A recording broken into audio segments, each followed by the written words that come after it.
Bom, então vamos lá, né? Bom dia mais uma vez.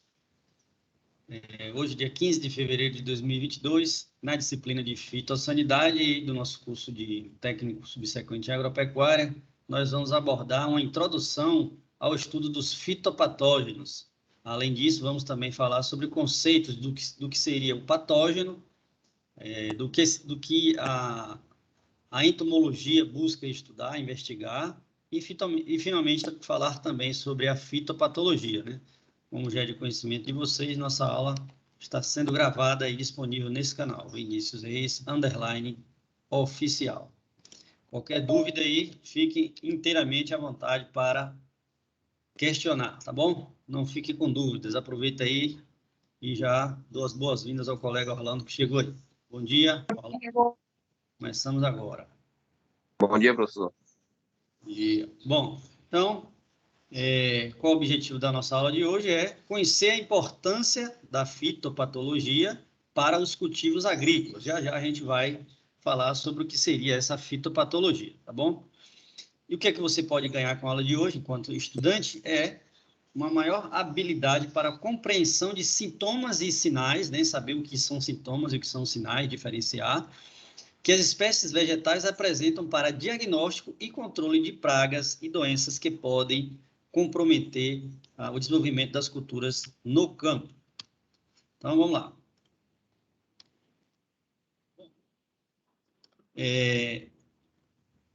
Falando em introdução ao estudo dessas doenças de plantas, é importante que vocês conheçam alguns conceitos, né? Alguns conceitos de áreas que se dedicam a estudar e, consequentemente, a fortalecer o estudo dessas doenças em espécies vegetais. Bom, é importante dizer que essas doenças, na maioria das vezes, elas surgem por conta de algum desequilíbrio, em função de você, por exemplo, cultivar em uma área onde só tem uma única cultura, né? Influenciando diretamente na perda da diversidade ou da biodiversidade. Então, conhecer a ecologia, a biologia dos insetos ou dos micro-organismos que podem causar doenças, auxiliado por áreas e conceitos de ramos da ciência, pode ser interessante para que a gente possa antecipar ações de controle. Então, estudar as doenças de plantas vai permitir conhecer os agentes envolvidos no processo infeccioso e como podemos, como eu disse, né, antecipar ações e propor estratégias para minimizar esses prejuízos econômicos e ambientais. Então, conhecer de fato como é a biologia, como se comporta aquele organismo, seja um inseto, seja um micro-organismo que causa a doença, é interessante porque você pode traçar estratégias e um manejo mais adequado, minimizando assim as perdas, os prejuízos. Não significa dizer que a gente vai conseguir eliminar 100% na maioria das vezes dos danos, mas a gente pode reduzir, né, minimizando os prejuízos e, consequentemente, conseguindo conviver de forma sustentável com a atividade econômica. Então, no que diz respeito ao estudo de doenças de espécies vegetais, né, de plantas, a gente pode citar algumas áreas que podem se ocupar para o estudo desses fenômenos aí, fenômenos que envolvem, né, o processo de infecção e, consequentemente, doença das espécies vegetais. E aí é importante conhecer alguns conceitos e também ramos da ciência que se dedicam ao estudo de organismos que podem causar doença. Primeiro, o que seria um patógeno? Patógeno é o organismo capaz de causar doença, seja um inseto ou, por exemplo, um micro-organismo. Então, se eu disser que a gente tem um agente infeccioso na doença popularmente conhecida como vassoura de bruxa do cacaueiro, eu estou dizendo que o agente patógeno é um fungo esse conhecido como Monilióftora perniciosa. Portanto, patógeno é o organismo capaz de causar doença. E nesse caso aí, eu dou o exemplo da vassoura de bruxa do cacaueiro, o patógeno seria o fungo conhecido como Monilióftora perniciosa. Vassoura de bruxa é o nome da doença, mas o organismo que causa a doença é um fungo. Portanto, o patógeno causador da doença chamada vassoura de bruxa é um fungo. Repetindo, Patógeno é o organismo que tem a capacidade de causar doença, seja um micro-organismo ou seja um inseto. Ficou claro? Bom dia, Gisele.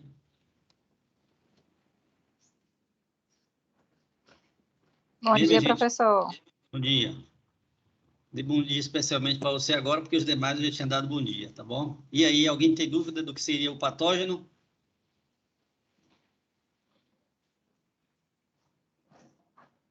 Sim. Não, tranquilo, professor.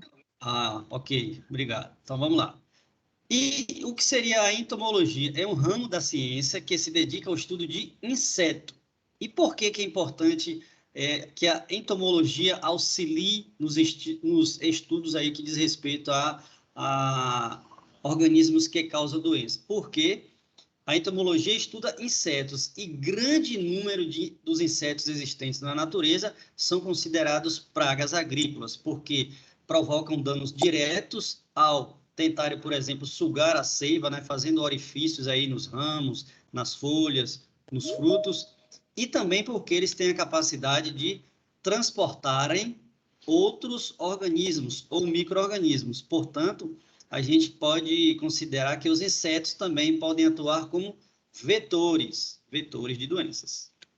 Então, a entomologia é importante no estudo de doenças de plantas porque ela se dedica ao estudo de insetos, e os insetos são grandes causadores de doenças em espécies vegetais, em função principalmente da grande quantidade de espécies existentes de insetos, provocando aí danos diretos ou também podendo ser considerados como vetores, ou seja, transportam organismos ou micro-organismos de um lugar para o outro. E aí pode provocar doença, tá bom? E o que seria a fitopatologia? Bom, a fitopatologia é o ramo da ciência que se dedica ao estudo de organismos que causam doenças em plantas. Então, fito significa planta, ok? E patologia é estudo de doenças ou de organismos que podem causar doenças. Então, fitopatologia é o estudo de organismos que podem causar doença em espécies vegetais. Então, esses dois ramos da ciência aí, entomologia e a fitopatologia, associado também, né, ao estudo de plantas ou espécies que crescem de forma espontânea, né, o mato, podem ser importantes aí na fitossanidade. Então, a entomologia vai se dedicar ao estudo de insetos e a fitopatologia estuda todos os organismos que podem causar doença em espécies vegetais. Então, conhecendo esses três conceitos aí, vai ser importante para que vocês consigam se dedicar melhor ao estudo de doenças de plantas dentro da disciplina fitossanidade. Alguma dúvida em relação a esses três conceitos iniciais, o que seria o patógeno, o que seria entomologia, o que seria fitopatologia?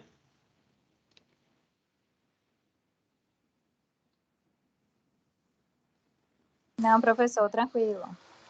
Ótimo. Vamos lá.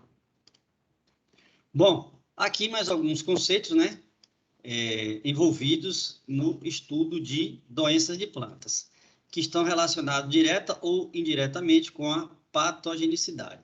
Patogenicidade nada mais é do que a capacidade que um organismo tem de causar doença, o quanto que ele pode causar de dano, né? Então, a patogenicidade, como vocês podem ver nessa frase aqui, ó, é proporcional ao número de organismos infectantes, ou seja, quanto maior o número de organismos que podem provocar infecção, maior, naturalmente, será a patogenicidade, que é a capacidade de causar dano, de causar doença. Então, vamos lá, para não ficar dúvida aí. O que seria o patógeno? Repetindo, é o organismo capaz de causar doença. O que seria a patogenicidade? É a capacidade de um organismo causar doença. É quanto que ele pode provocar de dano, entendeu? Então, o patógeno ele pode ou não causar doença. Nesse caso aqui, o patógeno tem a capacidade de causar doença. Desculpe, o organismo pode ou não causar doença. Se eu digo que ele é um patógeno, então eu estou afirmando que ele tem capacidade de causar doença. E quanto que esse organismo ele pode provocar de dano? Então, eu estou falando de patogenicidade, que é a capacidade que ele tem de provocar doença.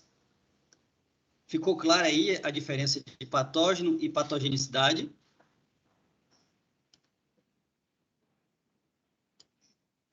Ficou, professor. Repetindo, ok. Repetindo, o patógeno é o organismo que pode causar doença. Patogenicidade é o quanto de dano esse patógeno, esse organismo tem condição de provocar uma infecção, um dano, uma doença numa espécie vegetal. O que seria colonização? Olha a diferença de colonização para infecção, tá? A colonização está relacionada com a presença do organismo no tecido, né? Seja numa folha, no ramo, no fruto vegetal. Então, a colonização está relacionada com a presença de um organismo no tecido de um hospedeiro, mas não há invasão desse tecido, seja da folha ou do caule. Então, a gente fala que a espécie vegetal está colonizada quando a gente observa a presença do patógeno, né, do organismo que pode causar doença. Pelo contrário, a infecção é quando esse organismo ele já invadiu o tecido do hospedeiro e, por consequência, ele, encontrando nutrientes ali no hospedeiro, ele vai se multiplicar. Então, recapitulando, patógeno é o organismo capaz de causar doença. Patogenicidade é quanto que esse organismo tem poder de causar infecção. Colonização é a presença do organismo na espécie vegetal, mas sem provocar infecção. E a infecção, propriamente dita, é quando o organismo invade o tecido do hospedeiro e, por consequência, encontrando ali nutrientes disponíveis, ele vai conseguir se multiplicar. Esses conceitos aí são importantes para vocês entenderem qual o modo de ação desses organismos e, principalmente, reconhecer que patógeno é todo organismo que tem a capacidade de causar doença. Então, se eu perguntar para vocês aí, qual seria um patógeno das pastagens, pensando já na atividade que vocês me entregaram relativa ao conteúdo da aula passada? Qual seria um patógeno das pastagens? Muita gente respondeu isso. Alguém poderia me informar?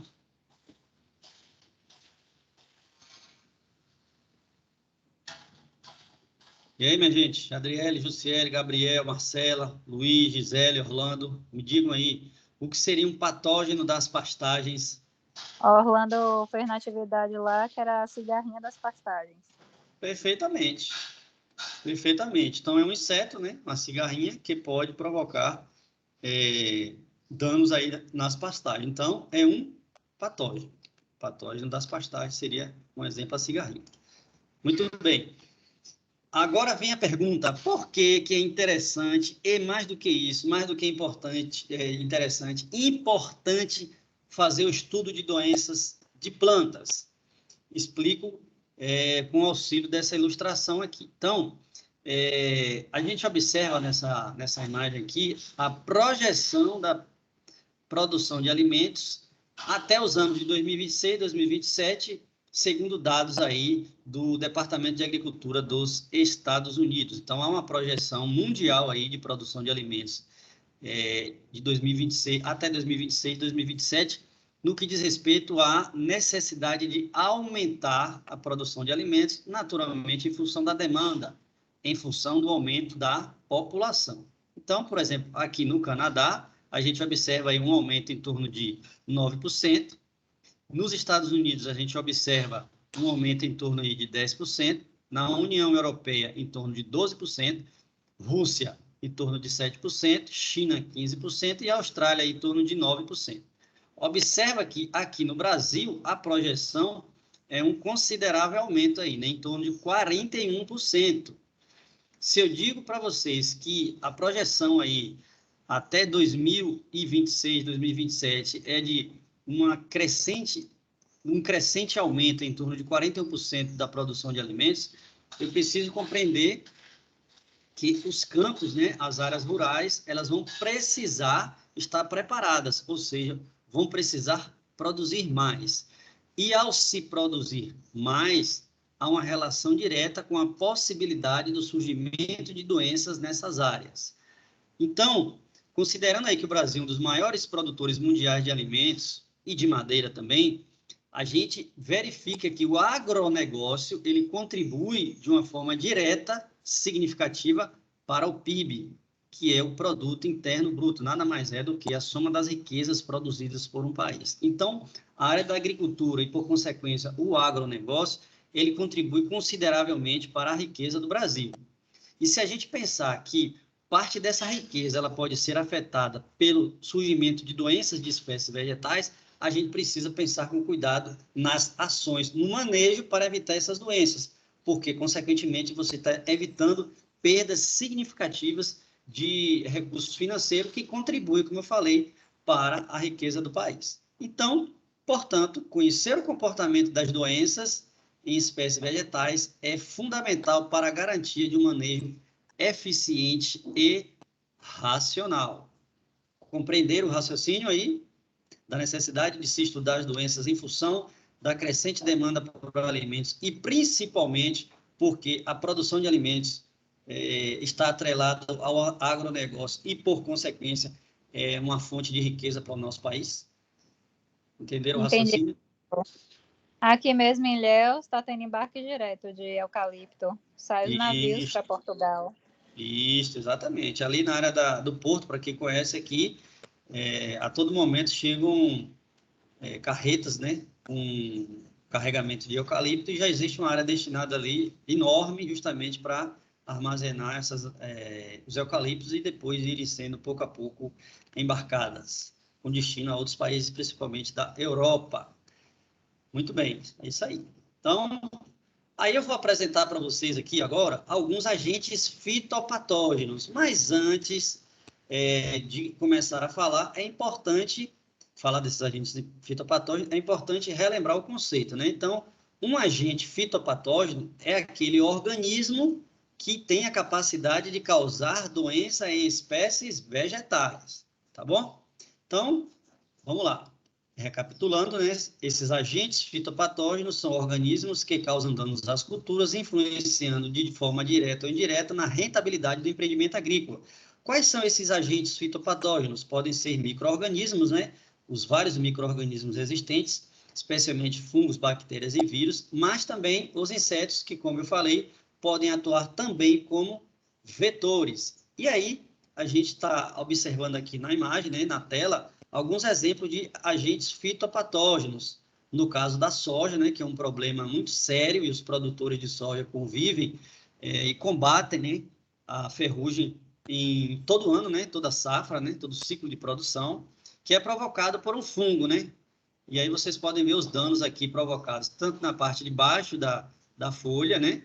Todas essas estruturas que vocês estão vendo aqui são estruturas do fungo. E na parte de cima da folha também vocês observam aí essas manchas amareladas, e isso dificulta naturalmente a fotossíntese, a taxa fotossintética é comprometida, por consequência, os grãos eles não têm o seu desenvolvimento como deveria ser, né? Então, o desenvolvimento deles é afetado.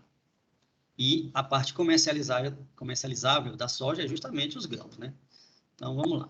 Existe também, né, a lagarta, né, que pode comprometer algumas culturas agrícolas, porque, naturalmente, né, as lagartas, elas ingerem essa parte que pode prejudicar o desenvolvimento das espécies vegetais, que são os ramos, folhas, como vocês estão vendo aí. A soja também é atacada, né, pela lagarta, e, enfim, a gente tem esses problemas com insetos nesse caso aqui, né, que seria a lagarta. Bom, mas existem, na verdade, uma série de produtos biológicos que podem ser utilizados, ou estratégias biológicas que podem ser utilizadas também para o controle desses agentes fitopatógenos. E aí eu trago para vocês aqui uma imagem. E aí faço a seguinte pergunta. Bom, isso daqui que vocês estão vendo é um inseto, né? Essa figura aqui, essa imagem é um inseto. E na estrutura do inseto, isso que vocês estão vendo aqui, ó, são estruturas de uma espécie de fungo.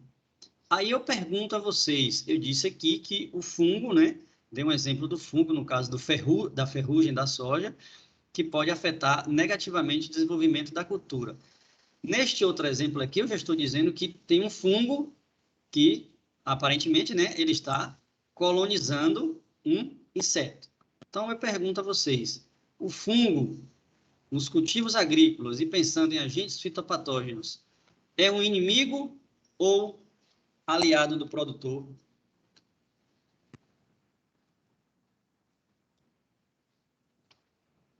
Eu acho que depende do fungo, professor. É. Eu não escutei, Marcela, Se for repita, para por favor. combater, Ah, eu acho um aliado para poder combater os insetos.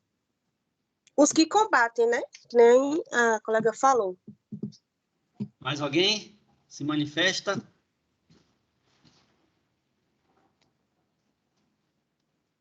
Tudo dormindo, né? Tudo bem. Olhe bem, depende, José, exatamente, depende. Depende do tipo de fungo, Marcela. Perfeito.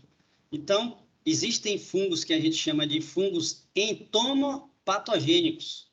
Vamos lembrar do conceito da entomologia, é a ciência que se dedica ao estudo de insetos. Patogênico é aquele organismo capaz de causar doença, capaz de causar dano, né? Então, se eu digo que é um fungo entomopatogênico, eu estou dizendo que é uma espécie de fungo que ela tem seu alvo de ação, de ataque em um inseto, um fungo entomopatogênico. Portanto, existem sim formas de controle biológico, onde você pode pulverizar na sua área fungos específicos, tá? Não são todos os tipos de fungo, que ele vai, por exemplo, colonizar insetos e, por consequência, fazer um controle biológico. Esses insetos aí podem provocar danos diretos aí nas lavouras, por exemplo, provocando perfurações, né?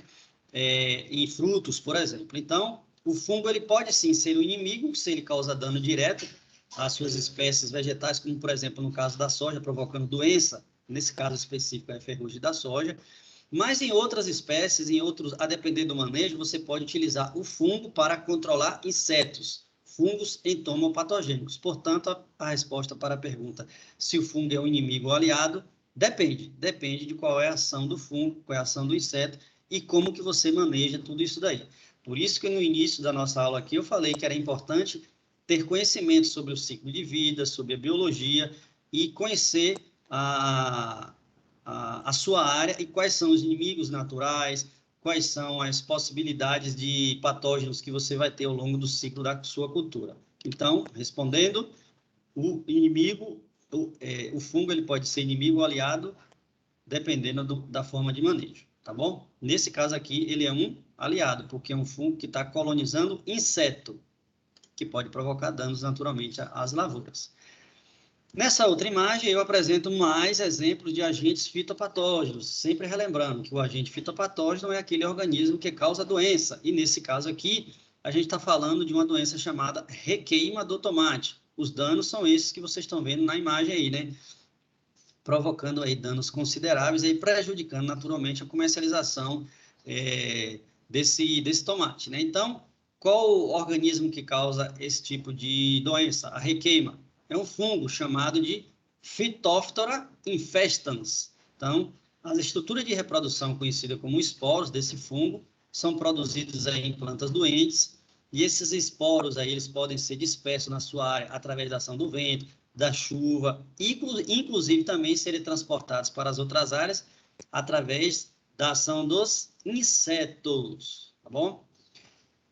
Outro exemplo aqui também, ainda falando do tomate, é uma doença chamada de septoriose. Então, os danos provocados são perceptíveis aqui nas folhas, como vocês podem ver, nessas manchas aí esbranquiçadas, com bordas em coloração marrom, e o nome do fungo é Septoria lycoperse.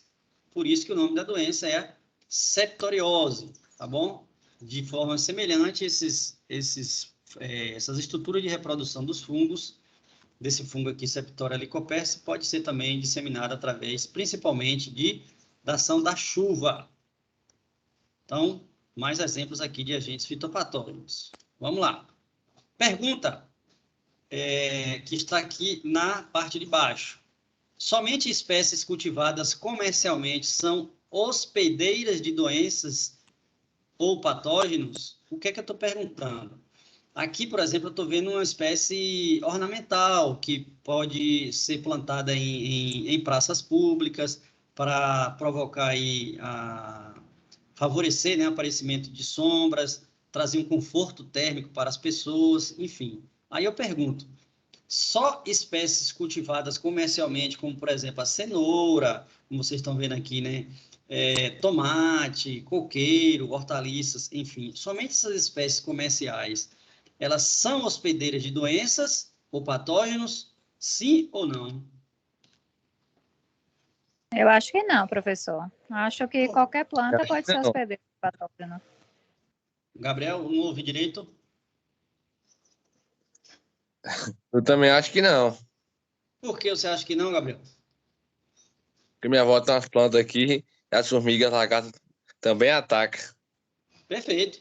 Lembra sempre que as espécies que são consideradas como pragas, causadoras de doenças, elas estão em busca de alimentos. E as espécies vegetais, sejam elas comercializadas, cultivadas comercialmente ou não, né, elas fornecem alimentos. Algumas espécies de insetos ou de micro-organismos têm alvos específicos, mas as espécies vegetais têm ali nutrientes que podem, sim, estimular e atrair o surgimento desses insetos, desses micro-organismos. Portanto, a resposta é não. Não somente espécies cultivadas comercialmente são hospedeiras, ou seja, as espécies florestais, arbóreas, enfim, para ornamentação, elas podem sim ser consideradas hospedeiras. E, ao dizer isso, eu já estou afirmando a vocês o conceito de o que seria um hospedeiro. Vamos falar agora de 3 conceitos diferentes. O que seria um hospedeiro, o que seria um sinal, o que seria sintoma. Então, o hospedeiro nada mais é do que a espécie vegetal. A espécie vegetal, ela vai ter a capacidade de abrigar ou de fornecer nutrientes para os organismos. Então, o hospedeiro é simplesmente a espécie vegetal, seja ela comercializada, cultivada comercialmente ou não. Então, o organismo que hospeda o agente fitopatógeno é considerado hospedeiro. Então, o hospedeiro é toda espécie vegetal. E toda espécie vegetal, ela pode sim ser acometida por uma doença, ser atacada por um patógeno, por um fitopatógeno. E aí vocês estão vendo aqui, por exemplo, né, mais uma outra espécie de inseto, né, que é o pulgão, atacando aí espécies vegetais. Então, mais uma vez, repetindo, né, hospedeiro é a espécie vegetal, é aquele organismo vegetal que vai hospedar, que tem a capacidade de hospedar ou de fornecer nutrientes para o fitopatógeno. E aí, pode ser qualquer espécie vegetal, tá bom? Não somente as que são cultivadas comercialmente, como já citados os exemplos aí. Bom... Ô, professor, me tira a dúvida. Pode falar. Quando eu cheguei aqui na região, que eu não sou daqui da região, eu percebi que a maioria das árvores aqui tem fungos. Esses fungos são patógenos ou não são patógenos? Praticamente todas, assim, eu ficava olhando assim, impressionada. Certo. Aí eu queria saber... Que tipo de espécie de árvore você fala? Essas que ficam em praças públicas? Qualquer uma, já vi cacaueiro, já vi lá em Itabuna, praticamente qualquer árvore ornamental de praça, qualquer árvore de qualquer lugar tem. Bom, fungo, Bom, primeiro é importante destacar o seguinte, que essas praças públicas, não somente aqui da região de Ilhéus Tabuna, mas das cidades de um modo geral, elas foram construídas há muitas décadas atrás. E hoje a gente tem uma visão diferente e acesso à informação, principalmente, das espécies mais apropriadas para os locais. Principalmente quando a gente considera praça pública, porque você tem que considerar a capacidade de fornecer sombra, né? E também pensar no sistema radicular, para que esse sistema radicular ele não afete na estrutura, né? De passeios, de vias públicas, enfim. E o que se observa muito, e aí você tem razão, nessas espécies vegetais que estão em vias públicas, são fungos que a gente conhece como orelhas de pau, de uma ordem de fungos chamada de Aphilophorales, mas popularmente é conhecido como orelha de pau. E nesses ambientes é realmente facilmente disseminado essas estruturas de reprodução desse fungo, eles ficam ali aderidos, né, na base, na superfície dessas espécies maiores, Por isso que a gente dá o nome de orelha de pau, porque tem um formato realmente de orelha e ficam ali degradando, né, sugando nutrientes dessas espécies arbóreas de grande porte e, portanto, o nome é orelha de pau. Por que que é muito comum você observar nesses ambientes? Primeiro, porque não tem os tratos culturais que a gente tem em uma área onde você tem um plantio comercial, né? Que você tem realmente a necessidade de evitar todo tipo de doença para que você não afete a sua produção. A primeira coisa é isso aí. E segundo, né, o livre trânsito aí, não só de pessoas, mas também de animais, de insetos, de pássaros, e isso faz com que essas árvores, melhor dizendo, elas realmente sejam afetadas por essas espécies de fungos.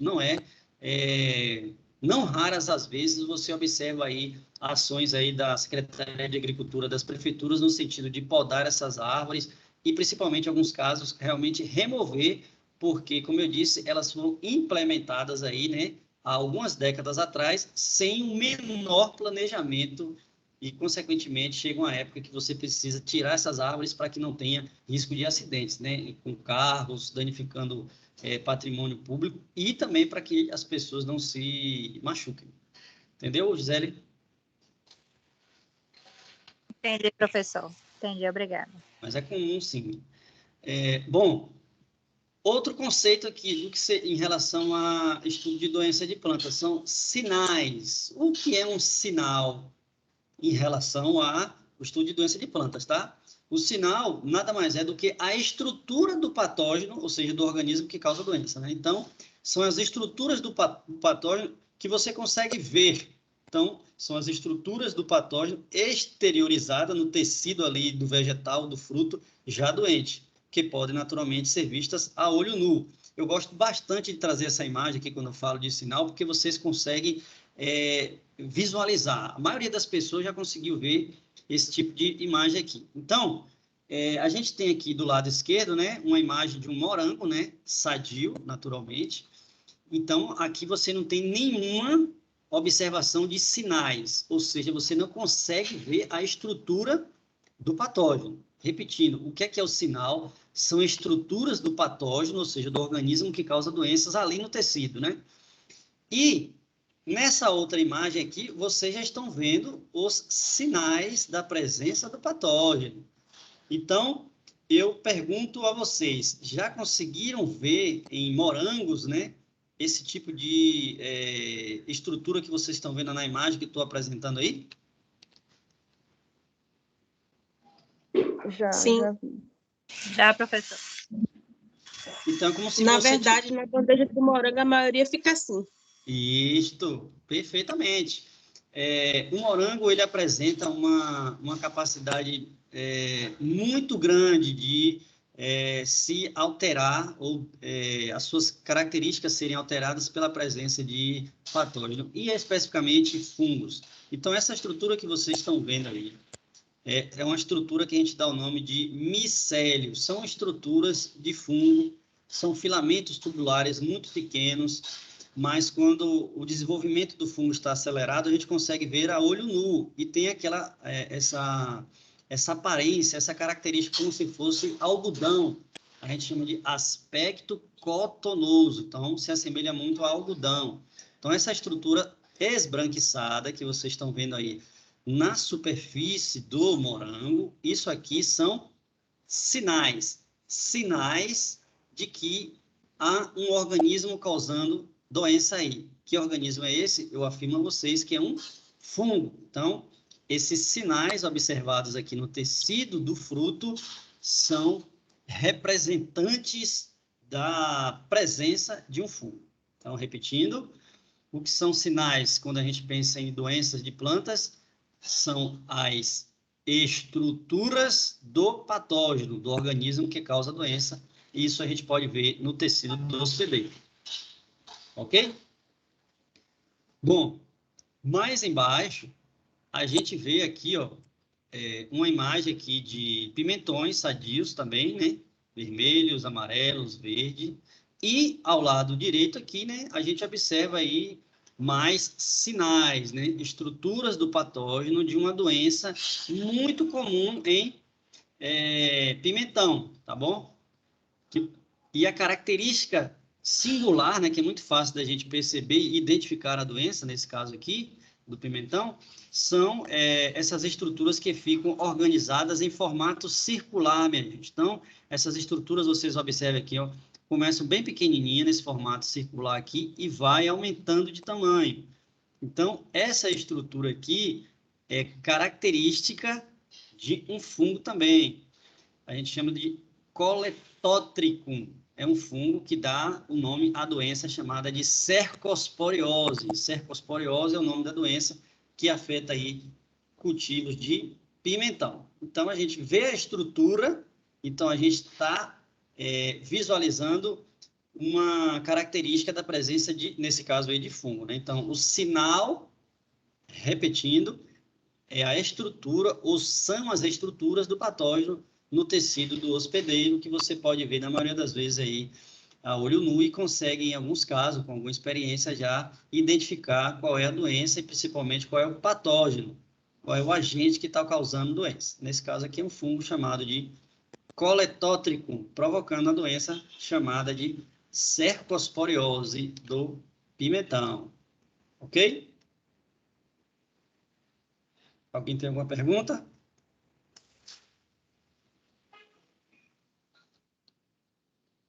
Não? Então, vamos lá. Qual a diferença de sinais para sintomas? Repetindo, sinal é a estrutura do organismo que pode causar a doença. Sinal é a estrutura do patógeno. E o que seria o sintoma? O sintoma já é a manifestação do hospedeiro, a manifestação da planta. Então, nos sintomas, a gente vai observar as alterações provocadas por agentes fitopatógenos, que promovem alterações fisiológicas na planta. Então, quando você vê a manifestação da planta com uma mancha amarelada, uma mancha na cor marrom, parda, na folha ou no tecido, aí você está vendo uma alteração fisiológica da planta. Portanto, o sintoma é uma manifestação, é uma alteração da planta, do hospedeiro, né, diante da presença de um agente fitopatógeno. Conseguiram entender aí a diferença?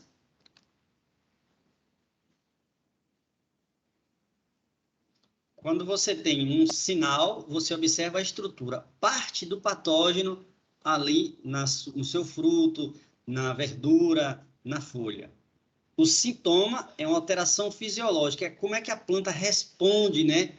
Provocando ali uma mancha amarelada, parda, enfim, frente à ação ou ao ataque do agente fitopatógeno, ok?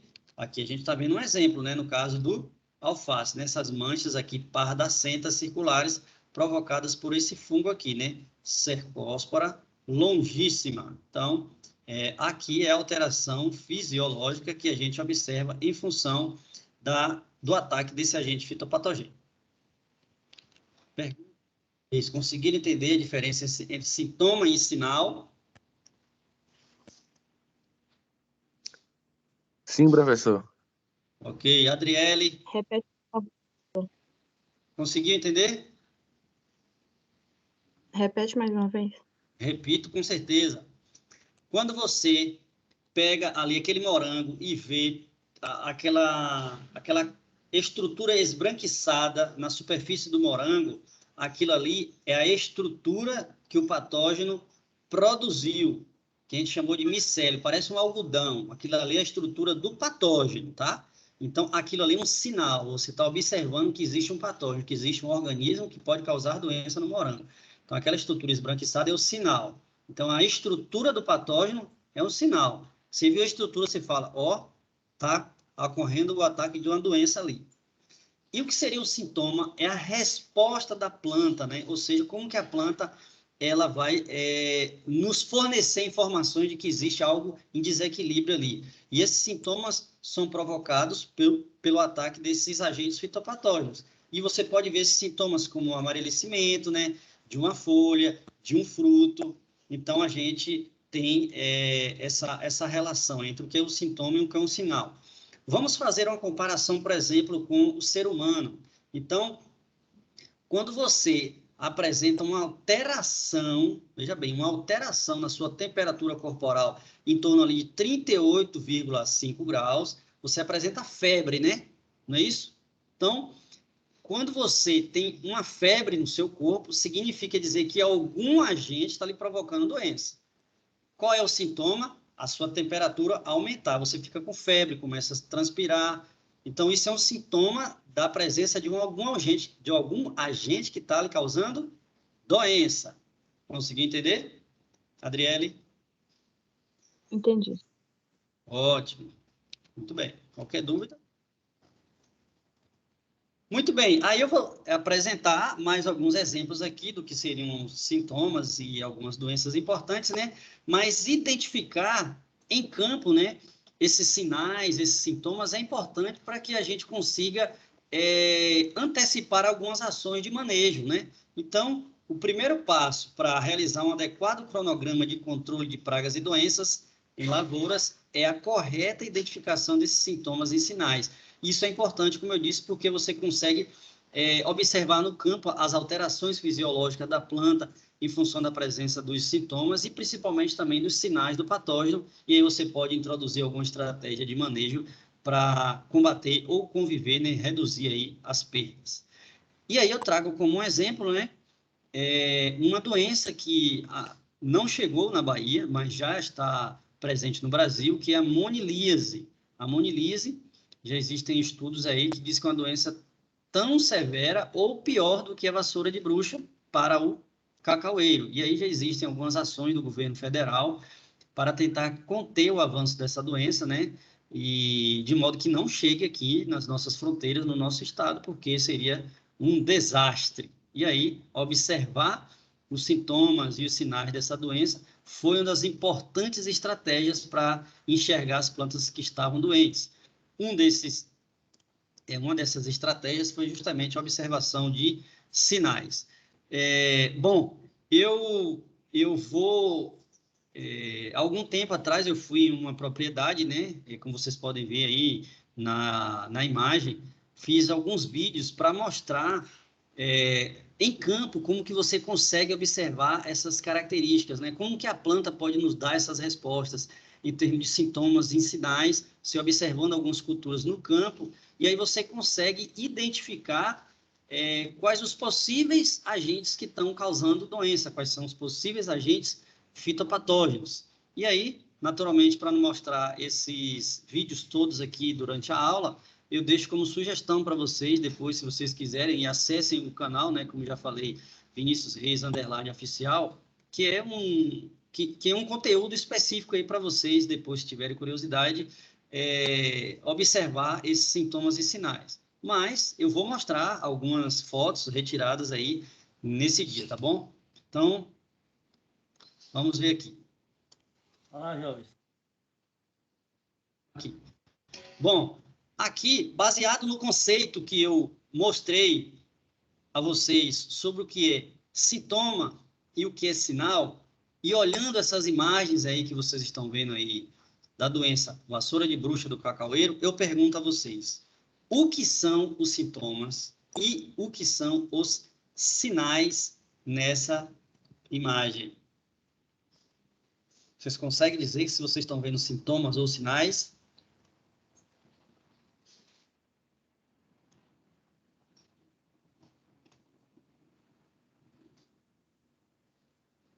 Professor, eu acho que sintomas Sim. é essa primeira imagem, com as folhas secas. E sinais já é isso, essa primeira. Isso. E sinais? Isso. E sintomas é o de baixo, que já está mostrando já o Peraí, fungo repita aqui. aí. Nessa primeira imagem você falou que é o quê? Sintomas. Sintoma, ok. Sinais nessa segunda. Aqui? Isso. Perfeito, Marcela. Muito bem, muito bem. O que seria o sintoma é manifestação da planta frente ao ataque do patógeno. Nesse caso, vocês estão vendo aqui os ramos secos, a distância entre os nós, entre um ramo e outro, pequena em função justamente dessa alteração fisiológica. E aqui você está vendo o fruto completamente em estágio já avançado de de deterioração, né? E todas essas estruturas que vocês estão vendo sobre o fruto aqui é justamente o fungo, né? O fungo. E aí a gente consegue também, viu, Marcela, nessa imagem aqui de cima, ver algumas estruturas também do fungo, ó, que é o causador da vassoura de bruxa. Mas é exatamente, perfeito. Você foi muito bem aí na identificação do que seriam os sintomas e o que seriam os sinais. É isso mesmo. Então, aqui você vê a estrutura do patógeno e aqui você vê a manifestação da planta em relação ao ataque do patógeno. E aí, no caso da monilíase do cacaueiro, como eu falei para vocês, né? O que é que a gente consegue ver no fruto aqui, ó? A alteração do fruto aqui, ó. Começa de dentro do fruto. Essa doença específica ela é causada por um fungo também, né? Chamada Monilióftora também, né? E aí, coloniza o fruto, a parte interna, e ele vai se manifestando de dentro para fora. Então, observa aqui, né, o fruto novo. Então, você começa a ver aqui, ó, na sequência, né, da evolução, né, o aparecimento dessa mancha escura, né, e aí depois começa a aparecer aquelas estruturas esbranquiçadas, que é a estrutura de reprodução do fungo, que a gente chama de esporo. E com um estado avançado já mesmo do fungo, a gente consegue ver aí o fruto completamente colonizado, ou seja, sob o ataque do fungo. Então, aí vocês estão vendo primeiro aqui, né, a manifestação dos sintomas, tá vendo? A presença dessa mancha, e com o estado avançado da doença, você observa aqui na parte exterior os sinais, ou seja, a estrutura do patógeno, né? Então, essa é a doença chamada monilíase do cacaueiro, que está sendo monitorada pela CEPLAC, entre outros órgãos, como a DAB e outras parcerias, para que, como eu disse, essa doença não chegue às nossas fronteiras e, consequentemente, afete os plantios de cacaueiro. Bom, outro exemplo aqui, o coqueiro, né? A gente tem uma doença muito comum do coqueiro, que é o anel vermelho. Se você tem uma planta afetada por essa doença, se você fizer um corte aí, ó, na estipe do coqueiro, né? Estípite do coqueiro, você vai ver essa característica que eu estou mostrando nessa imagem aqui, né? É um anel realmente vermelho, por isso que o nome da doença é anel vermelho, que é provocado por um organismo que habita o solo, é um nematóide, conhecido como Bursa-Felencos cocófilos. Uma imagem aqui desse nematóide, naturalmente, uma imagem obtida com auxílio de um microscópio, né? Que ele é muito minúsculo.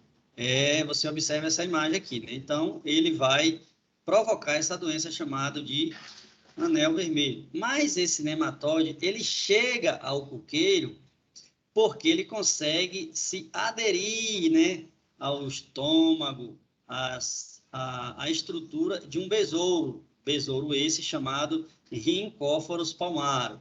Aí esse besouro se desloca entre os coqueiros, nos plantios de coqueiro, e ao fazer isso, ele transporta, ele é um vetor do nematóide chamado Bursa-Felencos cocófilos. E aí ele provoca essa doença no coqueiro. Já ouviram falar dessa doença, anel vermelho do coqueiro? Muito comum em plantio de coqueiro, tá, gente? Já ouviram falar dessa doença?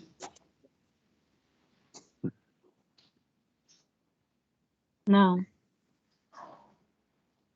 Então, é muito comum, tá? É muito comum, e aí uma das possibilidades de conseguir verificar se há o ataque dessa doença é observar a presença do besouro.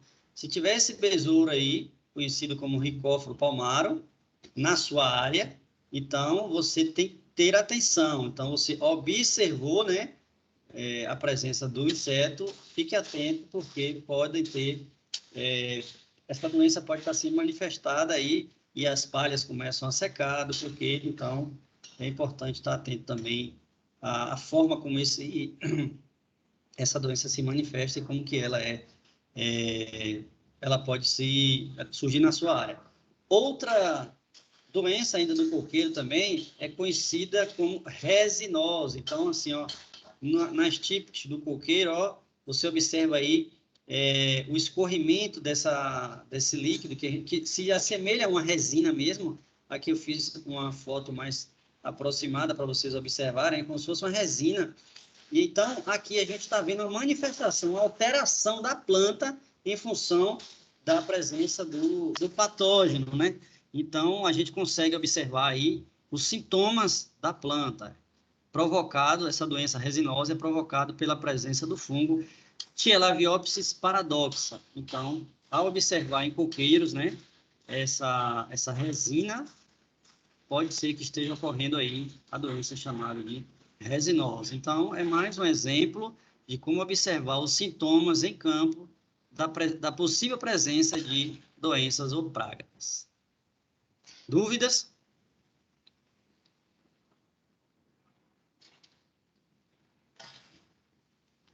Dúvidas, meu povo?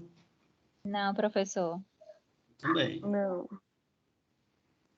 Seguimos. Mais exemplos aqui de sintomas ou sinais em campo. Nesse caso aqui, em plantio de cana-de-açúcar, vocês podem observar, né, manchas amareladas aqui, ó, nas folhas, né? E essas manchas amareladas aqui, naturalmente aqui a gente consegue dar um zoom e observar melhor a imagem. Essas manchas amareladas, elas são provocadas por um fungo chamado Mycovelosiella. Então, isso vai diminuir naturalmente, né, o desenvolvimento da planta, porque observe que a fotossíntese ela vai ficar bem comprometida, porque o fungo ele consegue colonizar aí bastante a superfície da folha, e isso naturalmente vai impedir não só a taxa fotossintética, mas os nutrientes aí da planta estão sendo sugados aí pelo fungo, o qual tem a função de se desenvolver na planta aí, né? Então, provocando naturalmente um dano direto aí na folha. Então, a planta está se manifestando aí, né? Então, os sintomas aí da planta é justamente o surgimento dessas manchas amareladas. Por isso que o nome da doença é mancha amarela, desculpa, da cana-de-açúcar. Observe aqui nessa imagem, não sei se vocês conseguem ver, que com o auxílio de alguns instrumentos, como lupa de bolso, ó, aqui, isso pode lhe dar algum auxílio quando você vai pesquisar ou vai fazer avaliações em nível de campo, e aí se você quer observar presença de estruturas, de insetos muito pequenos, larvas, ovo também de insetos, né, de lagartas, então, com auxílio de lupa, você consegue também ter um instrumento a mais que facilita na identificação dos sintomas e sinais, tá bom? Um outro exemplo, aqui eu trago, é a acerola, né? A acerola apresenta aí uma doença conhecida como fumagina, né?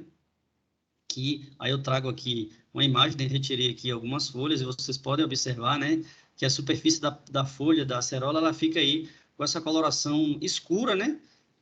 Resultante da presença aí da colonização de um fungo também, chamado capsídio, como vocês estão vendo aqui, né?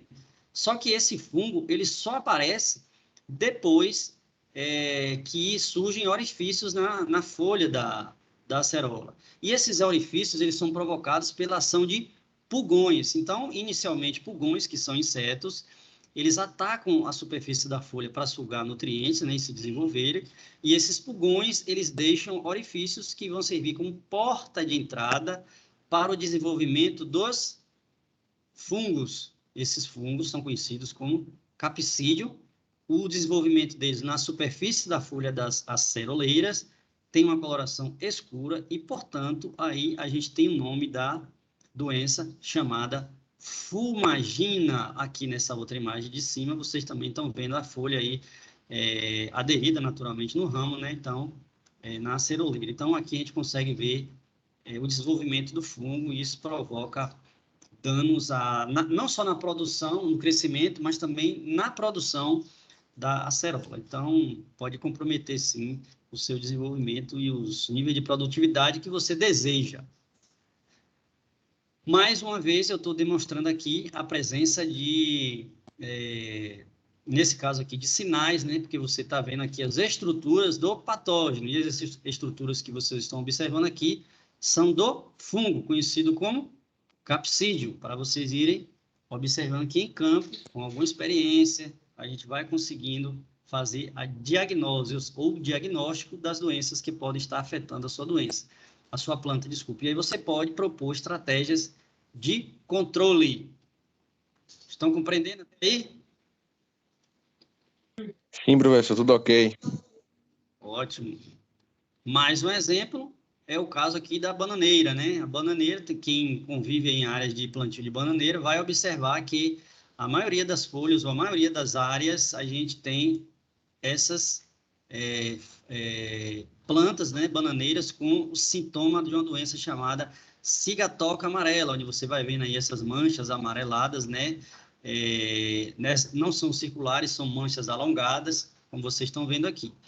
E essa doença é provocada por um fungo chamado Mycosphaerella musicola. Então, plantio de bananeira também, você pode, em área comercializável, aí você pode diagnosticar em campo aí, nesse caso aqui, a planta manifesta essa coloração amarelada e manchas amareladas, e aí você pode, a partir da manifestação do sintoma, né, da planta, identificar que a sua planta, sua bananeira, ela pode estar sendo acometida por uma doença chamada de cigatoca amarela. Já viram um plantio de bananeira assim, com esses sintomas? Sim ou não? Sim, professor, aqui no fundo da minha casa tem. Muito bem. Então, é muito comum em plantio de bananeira esse tipo de doença. O produtor pode conviver com ela e, felizmente, a gente tem uma...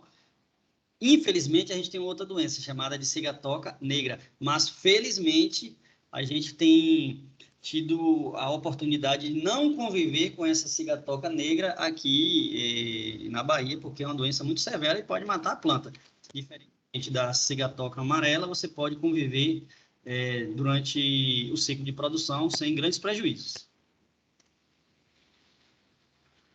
Mais exemplos aí de danos que podem ser provocados em campo por patógenos. Nesse caso, aqui a gente consegue ver plantio de mandioca, tá? E aí, fiz questão de tirar uma foto mais ampliada e vocês estão observando aí dentro do círculo vermelho a presença de um inseto. São formigas cortadeiras, né? E essas formigas, elas têm a capacidade, naturalmente, de comer, né?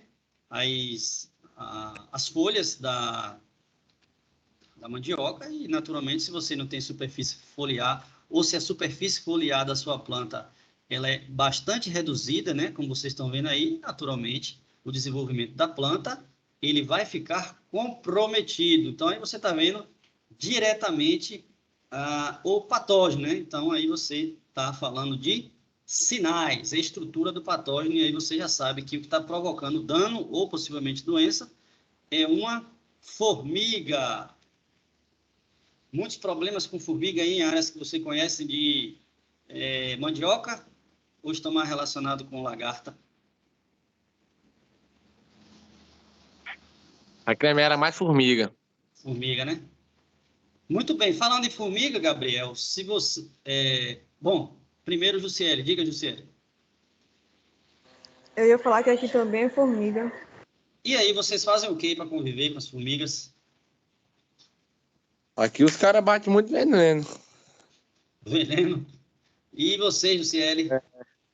Aqui também, eles batem veneno. Entendi, entendi. E diminui? Rapaz, professor, depende do tamanho da roça. Se a roça for muito grande, quase que não dá jeito. Entendi. O gasto com o produto, com inseticida deve ser absurdo, né? Formiga não é brincadeira, não. Formiga, meu amigo, apareceu na área, bota a mão na cabeça, né? Mas vamos lá, vamos seguir aqui.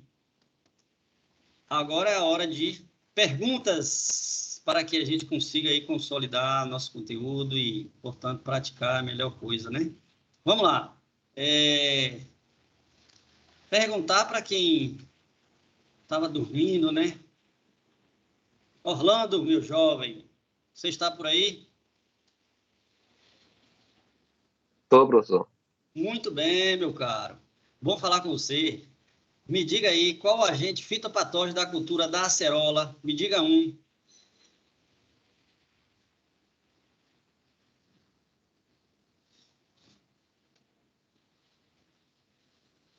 Professor, Eu não tenho muito contato com a acerola, não. Vou ser sincero com o senhor. Portanto, você não saberia dizer, né? Não tem problema não. Vamos lá. Jussiele, me diga aí, um agente fitopatógeno da cultura da acerola.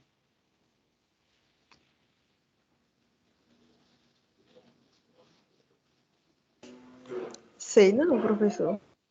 Não sabe? Que decepção, Jussiele. Brincadeira. Gabriel, me diga aí, qual o agente fitopatógeno da cultura da acerola?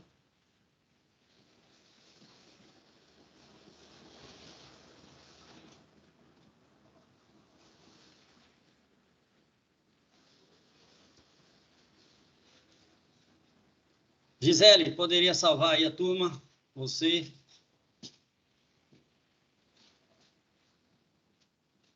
Professor, achei um artigo aqui.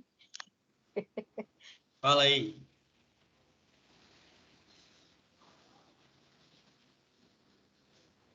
Qual o agente fitopatógeno da cultura da acerola?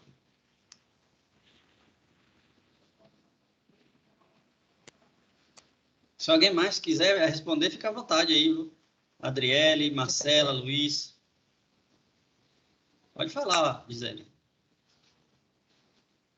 Professor, a minha internet está ruim, eu vou falar aqui pelo de Orlando. Tem a antracnose, que aí o agente é o Coletótricum. Gloesporioides. Coletótricum gloesporioides. Isso. É quase um O trava-língua. Coletótricum dermatium. É. E tem a outra aqui, peraí. Aqui nesse artigo fala que também tem a mancha de Corinéspora, que é a Corinéspora cassicola.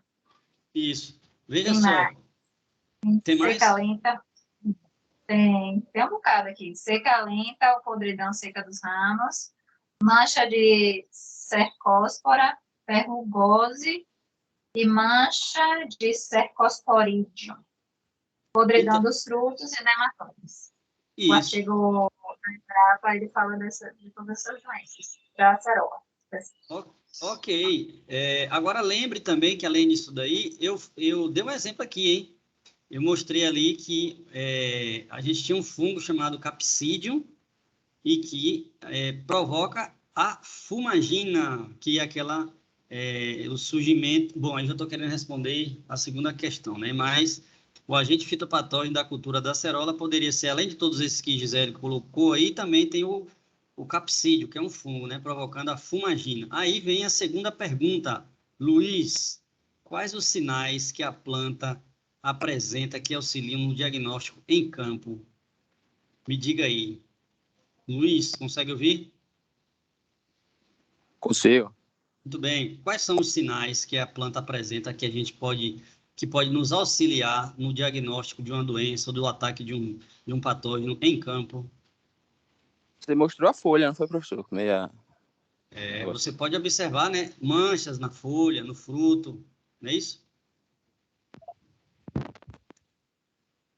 Então, conhecer o objetivo, acho que o grande objetivo do nosso encontro, do nosso bate-papo de hoje aqui, é fazer com que vocês compreendam que, conhecendo os sintomas, ou seja, a manifestação da planta, e os sinais, que são as estruturas presentes do patógeno ali, no fruto, na folha, nos ramos, isso vai nos permitir antecipar estratégias de manejo para que, por exemplo, aí, viu, Gabriel, você não gaste tanto produto para, por exemplo, controlar um patógeno que está provocando danos aí consideráveis na sua área. Então, essa é a finalidade, o grande objetivo do nosso bate-papo de hoje aí, é fazer com que vocês compreendam, além desses termos, né, o que estuda a entomologia, o que é a fitopatologia, o que é um patógeno, é identificar em campo os sintomas e sinais para que a gente possa propor estratégia de manejo nos cultivos comerciais.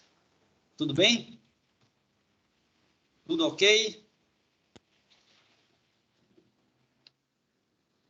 Alguma pergunta? Salvo, se não tiver, a gente encerra a nossa gravação para abordar aí as questões das atividades dessa semana. Então, pergunta, alguém tem alguma dúvida? Não. Se não tem, então Tudo só um bom. segundo. Desculpa, Gabriel, você tem alguma pergunta? Não, falei tudo certo. Ah, tá bom, só um minuto.